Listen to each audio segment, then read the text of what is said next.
Okay, so I'm going to quickly go over GJ. And the first thing I want to go over is the breaking market structure that we're currently seeing. So as you can see from these highs here, there has been a daily close above them.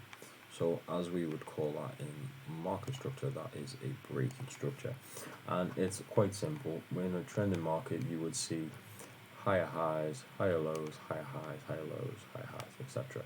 And these highs are considered weak because we do expect that rotation upwards to conquer them.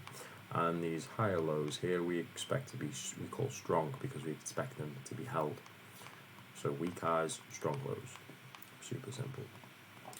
So obviously now we know that this is a weak high and this is a strong low because this is the low that initiated that move past the previous high and broke the structure. So what we can do is we can take a nice measured move from here and we can draw a fib and we can see exactly where our areas of interest are now.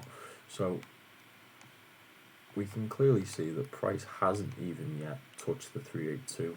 So this could be an area of interest, but I'm much more inclined to look down to this sort of discounted area here where we can see below the 0.5 we've got that golden pocket area, but we've also got a very interesting zone I'd like to point out as well. As you can see here, we do have a very interesting level. And what this is a wickless daily, and this is basically like an inefficiency in the chart. And you can see here, price did open and immediately move up. And these inefficiencies in the chart are often taken out, like there's a high percentage chance that it will be wiped out. So we could look to potentially see a rotation down to take this out. And I do challenge you to go look through the chart and find a wickless daily that wasn't taken out. So you can see here there was another one here, there it is, and then literally a couple of weeks later, boom, taken. Here's another one here, pretty low, seeing a nice rotation up, and yeah, bang, gone. So there is a high number of these wickless dailies taken out. You may find one or two, but I can imagine that the vast majority, I can guarantee it in fact, that the vast majority have been taken. So you can see that here. So obviously we layer on our breaking structure, our Fibonacci, we can now see that we're building up a nice area of interest right here below the 618. So there is generally a lot of liquidity built up around these zones. So if we were to dunk under there, maybe head for the 786, we would go and take that wickless daily out. So this is, yeah, a definite area of interest. So I'm going to keep that box on there for now. I'm going to keep that wickless daily there for now. So obviously we know we've seen the breaker structure. I'll keep that there too. So what else can we do to find more confluence in this zone? Well, it's a simple case of just pulling a Fibonacci, a fixed range volume profile. So I'll go down to lower time frames so it's easier to see. But what this does is it shows us all of the volume throughout this entire range that we've pulled. So obviously you can just move that around there, but we pulled it from low to high, and we can see here this is where all the volume has been transacted at a certain level. I've noted here that there is a gap in the volume here, so this is a very low volume area, and it does coincide with that 382 area. So we could be seeing a nice bounce here, but again, I'm much more interested in this zone here because I think there's more liquidity, and we've got that wickless daily, which is very, very, very intriguing. So what we'll do is we'll take this impulse here, so we could see potentially a rotation down to this value area low, the value area high, and then we can rotate down to this point of control, maybe take all that high volume liquidity, wipe them out, come down, take this wickless daily, and then maybe we can grab a nice long opportunity here. That would be a very nice trade in my opinion. And I'll just quickly zoom out because I've got more of a higher time frame example of what we're currently seeing, which allows us to get even better gauge of the context of what's going on in this move. So we'll just go back out to the daily. You will see that we've obviously got this huge move up here, and again the exact same thing happened. We got a break in structure, so I'll show that there. There it is. So again, we've had that breaking structure right here. We've had multiple days closing above the previous high. So what we're doing, we're looking for that higher low, and we can see that here. Not that one. We are on not that one either. So I'll just draw it.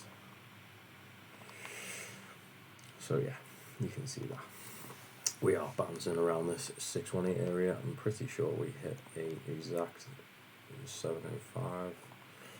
Yeah, so we hit the 705 here, so we have hit that discounted zone. So just like I was saying with the volume profile, this one shows it a lot more interestingly because we have developed within this impulse here. So as you can see, price topped out here, it rotated down to the point of control, and then it lost the point of control, and it's just been rejecting that point of control. This is a high volume area, so obviously we need to be aware of this area if we are to trade up.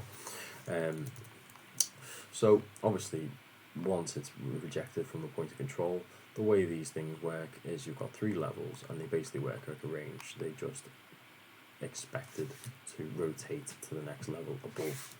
So now we've lost the point of control, we can expect a rotation down to the value area. It lost the value area and then it's been rejecting since.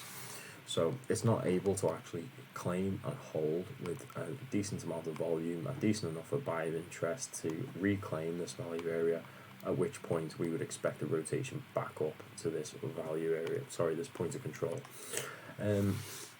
So if we are unable to do this and we just keep rotating here and we're unable to claim, then what we can do is we can expect the rotation to take out the impulsive low.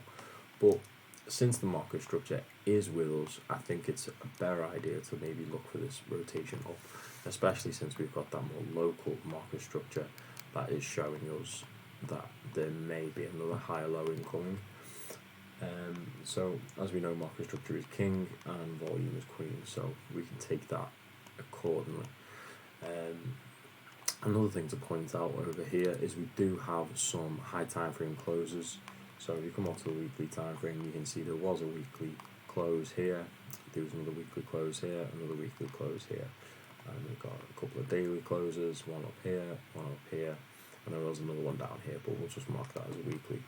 And you can see these levels are very much respected. So this weekly close that was up here in this sort of period around late January, you can see there was a close here on the 4-hour chart. It gained momentum to the upside, wasn't able to hold the value area low. It closed the daily up here, and then it's been support since, and then it lost it last night, and then it was able to reclaim it, and it is currently holding for now.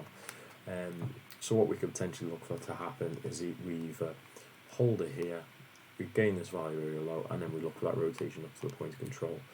But I'm of the opinion that there is a lot more liquidity down here, there's a lot more interest. We've also got this wickless daily, which is an inefficiency in the chart, which maybe look to wipe out. So we could look to trade it all the way down here, where we can look for that higher low, which we would then take out.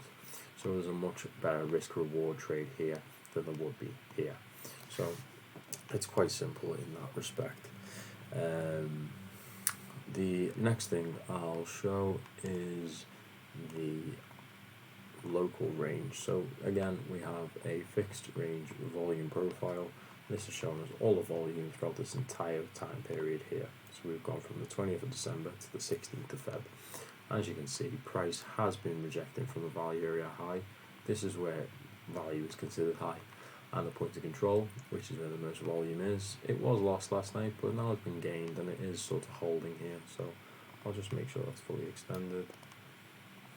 And yeah, you can see we are holding this point of control for now. Don't tend to trade these point of controls too much, because you do tend to get the liquidity either side. It is much better to grab these rotations between the range, so getting this multi discounted zone. As you can see, we do have a value area low here, which is starting to line up with our area of interest. So we'll just give that a name. Sorry, I'll try and be quick. We've also got that breaker structure on a local time frame with this area here below the 50% fib. We also have that local impulse. So we've got a point of control here where there's a lot of volume, so we could potentially be taking that liquidity below the point of control. Could look to trade it down maybe as far as here, the value low of the impulse. And we've also got the high time frame closes. We've got another weekly level here, as we've seen, there's respected these weekly levels on this chart. So obviously we've got these three areas of interest.